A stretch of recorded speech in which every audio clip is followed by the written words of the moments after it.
Mən sərxoş halda sürmürəm. Sadəcə toyxanadan çıxanda bunlar məni saxladılar, mən də dedim. Ağzıma nə soxuşdum, mən bir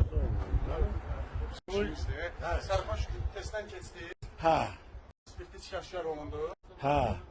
İstəyirsiniz içməmişik və sərxoş halda niyə avtomobil? İçmişəm, yaxşı eləmişəm. Yaxın. Siz nə vaxtınız keçirsiniz belə? Jurnalistik də bizim də işimiz bu. Allah sizin işinizi ağır eləsin. Mən sizə ağır cəzalar alacağım. Yəni bu cərimə olunmaqla sizə belə deyək də dərs oldu mu ki, növbəti dəfə yəni Xeyr, mənə cəza zad yoxdur. Mənim dünya vecimə deyil. Mən sizə əlinizə alıb bu şturvalı gəzdirməyi arzu eləmirəm. Siz özünüzü yığışdırın, biraz yolunuza yığışın. Pasakkan neçə yaşırsınız?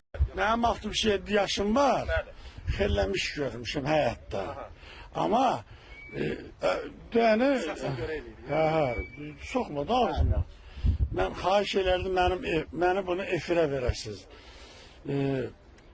İşiniz gücünüz yoxdur, alınıza əlmisiniz bu deyə bucadı bunu iş görürsünüz güya. Amma Üzr istəyirəm, dövlətin qanunu var da, niyə o qanun dövlətə siz ərsiz, dövlətə ziyan vuran sizsiniz.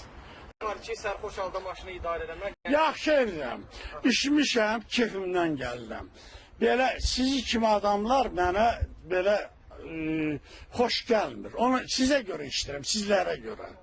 Mən bugün içirəm, yeyirəm, sizlər kimi adamı gözümdə belə görmək istəmirəm.